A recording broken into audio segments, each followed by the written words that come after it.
Hey guys, welcome back to my YouTube channel. तो आज मैं बहुत से इसको फिर से कंटिन्यू करने जा रहे हैं। तो जैसे कि मैंने प्रीवियस एपिसोड में देखा था, लूजिंग बोलता मेरे को 4 मंथ लग गए, मैंने काउंटलेस टाइम ट्राई किया, अब मेरे को फाइनली मिल गया। तो एपिसोड नंबर 398 की स्टार्टिंग होती है। लूजिंग सोच रहा होता है पर ये जो मेज थी ये कुछ ज्यादा बड़ी थी। फर्स्ट टाइम जब मैंने ब्रोक थ्रू किया तो मेरे को 10 घंटे लग गए थे, पर मैं फिर भी ओरिजिनल पॉइंट पे ही था। फिर मैंने आधे रास्ते में गिव अप कर दिया। फिर ऐसे काउंटलेस बार ट्राई करके मैं पास हो ही गया हूँ। लूजिंग बाहर आ जाता है, अब वो होता आगे खड़ा, वो पीछे मुड़ता है और बोलता है कांग्रेचुलेशन मास्टर, अब तुम फाइनली पूरी तरह से कंट्रोल कर सकते हैं इमॉर्टल मैंशन को। लूजिंग बोलता है मैं ये सोच रहा हूँ कि मास्टर ने इतने ज्यादा कंफ्यूजिंग और घटी ऐसी मेज को क्यों ट्रू एक्सटिंक्शन रोड के लास्ट में सेट करके रखा हुआ था। मेरे को इतना ज्यादा टाइम लग गया इसे क्लियर करने के लिए। अफू बोलते क्योंकि मेज कुछ ज्यादा इंपॉर्टेंट है। लूजिंग बोलता है इंपॉर्टेंट क्या, ये गॉड मेज से रिलेटेड है। अफू बोलता है ये जो मेज है ये सेंट रेस की डिसअपियरेंस से रिलेटेड है। ये जो मेज है ये प्रीवियस ओनर की इमेजिनेशन से नहीं बनी हुई है, ये एक रियल एग्जिस्टेंस है, मतलब असली की चीज है। पर जो मेज सेंट रेस ने पीछे छोड़ के गए हैं वो कुछ ज्यादा ही बड़ी है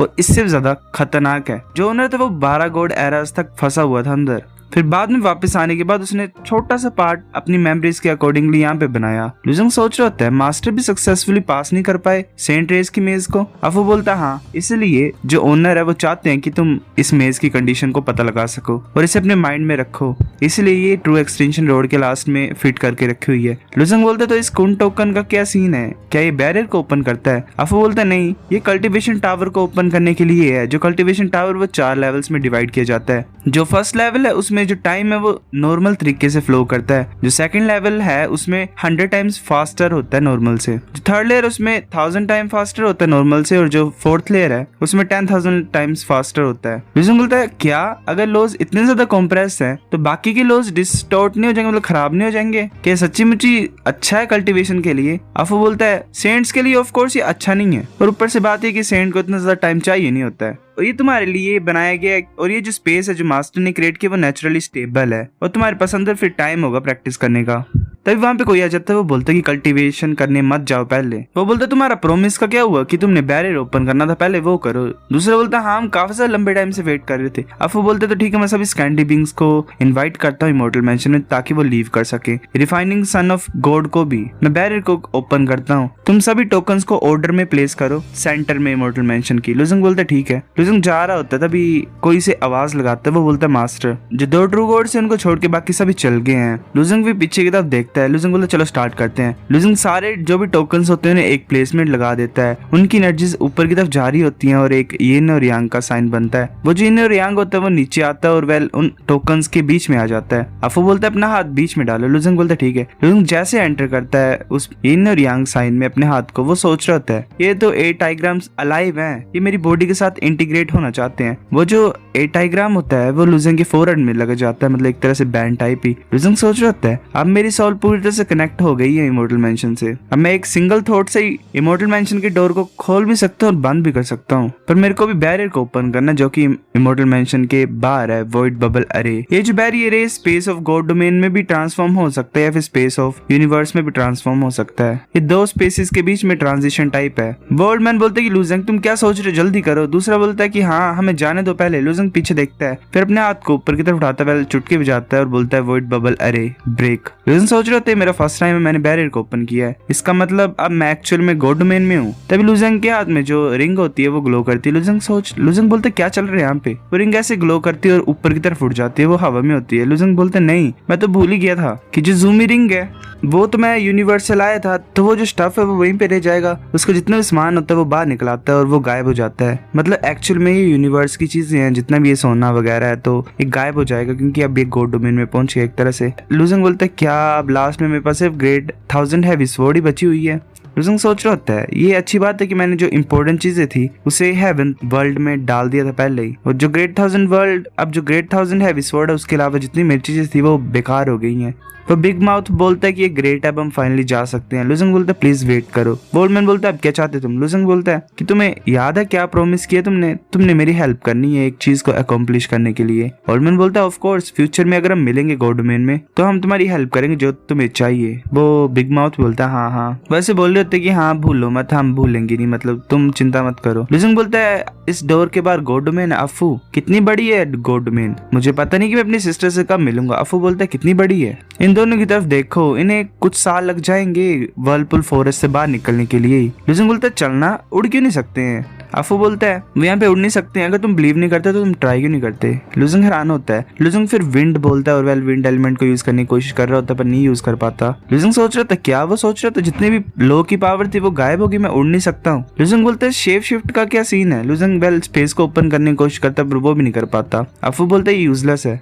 जो स्पेस है गॉड डोमेन में वो बाकी यूनिवर्स से कुछ ज्यादा डिफरेंट है। और दूसरी बात ये कि जो यूनिवर्स है जिसमें सेकेंडरी बीइंग्स रहते हैं तुम्हारी तरह, वो असली का स्पेस नहीं होता है, वो सिर्फ सेंट क्रिएट करते हैं। सिर्फ गॉड डोमेन ही असली वर्ल्ड है। लुजंग बोलते पर जो लॉज मैं प्रैक्टिस करता हूँ वो तो सेंट ने जो लोग को इनहेरिट किया है वो है, तो वो यहाँ पे फेल क्यों हो रहे हैं। अफू बोलता है वो पूरी तरह से अपनी इफेक्टिवनेस को खोते नहीं है। अगर तुम मेरी बिलीव नहीं करते हो तो तुम फायर को मतलब फ्लेम को कंडेंस करने की कोशिश करो। लुजंग बोलते ठीक है। लुजंग ऐसे करता है हाथ पे और वो जो फ्लेम होती है वो नीचे गिरती है और एक बहुत बड़ी एक्सप्लोजन होती है। लुजंग हैरान हो जाता है। अफू बोलता है कि जो लॉ ऑफ फायर है उसकी पावर अनचेंज्ड है, सिर्फ लॉ ऑफ विंड और लॉ ऑफ स्पेस और लॉ ऑफ टाइम है वो गॉड डोमेन में रिस्ट्रिक्टेड है क्योंकि वो रूल्स हैं स्लेट में लिखे हुए। तुम्हें टॉप रैंक ट्रू गॉड बनना पड़ेगा इन रिस्ट्रिक्शंस को रेजिस्ट करने के लिए और उड़ने के लिए। लुजंग बोलता है मैं समझता हूँ। ऐसे फिर जो डोर होता है ओपन होता है और वहाँ पे कुछ आवाज सुनाई देती है। लुजंग हैरानी से आगे की तरफ देख रहा होता है, तभी आगे से एक बहुत बड़ा बीस्ट आ रहा होता है। लुजंग सोच रहा था तो कुछ ज्यादा ही खतरनाक बीस्ट है वर्लपुल फॉरेस्ट का।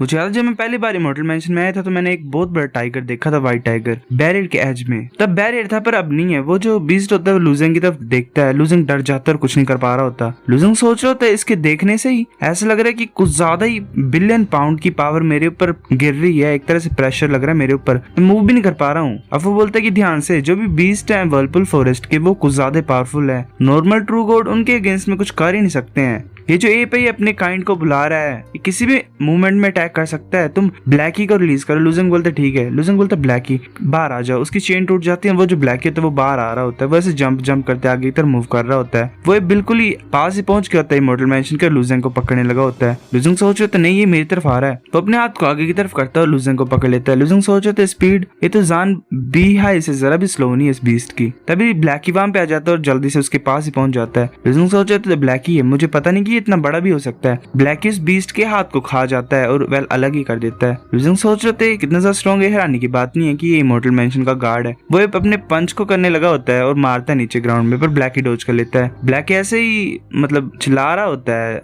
तभी एप उसे बहुत जोर से पंच मारता है और वो नीचे गिरता जाके। ऐसे बाकी एप्स आ जाते हैं, मतलब किसी दूसरे एप ने मारा होता ब्लैकी को, वो सभी इकट्ठे हो रहे होते हैं। पूरी एक तरह से उनकी सेना ही आ जाती है। लुजंग सोचे तो नहीं ये तो कुछ ज्यादा जाइंट एप्स हैं, एक अकेला काफी था ब्लैकी के लिए, अब हम क्या करें। ब्लैकी भी कुछ नहीं कर पा रहा होता है। तभी और ज्यादा वहाँ पे बर्ड्स आ रहे होते हैं कुछ ज्यादा, और वहाँ पे इंसेक्ट्स भी आ रहे होते हैं। लुजंग सोच रहा होता है मैंने ओपन क्यों किया इमॉर्टल मैंशन का बैरियर, इसकी वजह से इतने ज्यादा बीस्ट यहाँ पे अट्रैक्ट हो रहे हैं। अब कुछ ज्यादा लेट है बैरियर को रिक्रिएट करने के लिए। लुजंग बोलता है मैं क्या करूं।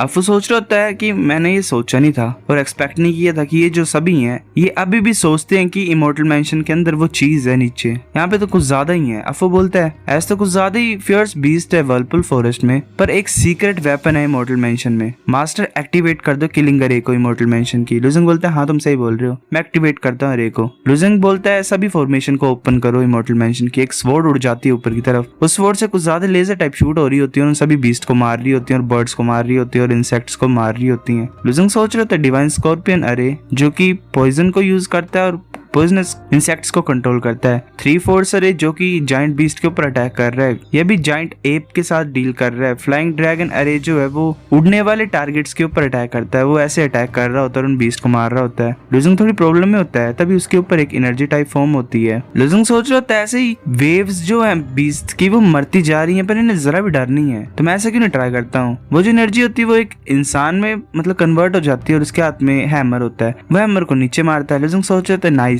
ये जो स्लेज हैमर है ये इनको ब्लॉक कर सकता है। ये रे तो वर्लपुल फॉरेस्ट के लिए बना के रखे हुए हैं। वो जो उसने हैमर मारा होता है उससे एक शॉक वेव रिलीज होती है और उन सभी बीस्ट को पीछे की तरफ उड़ा रही होती है। तभी एक जो इंसेक्ट होता है वो जल्दी से मूव करता है आगे की तरफ। लुजंग सोच रहे थे कुछ भाग्य है, चलो मास्टर की स्वॉर्ड फॉर्मेशन को यूज करता है उनके ऊपर। वो स्वॉर्ड होती है, उससे लेजर टाइप निकलती है और उसको लगती है इंसेक्ट को और वो पीछे जाके गिरता है। ऐसे ही मतलब तबाही मची होती है। वो सभी जितने भी बीस्ट होते हैं वो मर जाते हैं और ऐसे गिरे होते हैं। लुजंग सोच रहे थे फाइनली ओवर हो गया। मेरे को पता नहीं था कि कि इतने ज्यादा बीस्ट यहाँ पे आ जाएंगे और इतना ज्यादा डिफिकल्ट होगा उनसे डील करने के लिए। ये सही बात है, जैसे मेरे फादर ने बोला है कि जो गोल्डमेन का रोड है वो कुछ ज्यादा ही हार्ड होगा। वो बोलता है वेल अफू, ये जो वॉइड बबल अरे कब एक्टिवेट होगा? अफू बोलता है कुछ टाइम लग जाएगा, पर जो वॉइड बबल अरे है वो इक्वलेंट है, एक तरह से तुम गोल्डमेन के यूनिक पार्ट को कट कर रहे हो। इसको तुम ओपन और क्लोज ऐसे ही नॉर्मल बैरियर की तरह नहीं कर सकते हो, क्योंकि ये कुछ कॉम्प्लिकेटेड प्रोसेस है। ये इतना भी ज्यादा आसान नहीं था मास्टर के लिए भी इतना खतरनाक बैरियर बनाना। लुजंग बोलता मैं समझता हूँ, मैं वेट करता हूँ, फिर मैं अपनी फैमिली को ले आऊंगा यहाँ पे। सो गाइस एपिसोड नंबर 398 इतना था। अगर आपको वीडियो पसंद तो लाइक करो, नहीं फिर भी लाइक कर दो, शेयर करो दोस्तों के साथ, कमेंट करके बताओ अगर आपको वीडियो कैसी लगी, सब्सक्राइब करो। तब तक के लिए बाय बाय।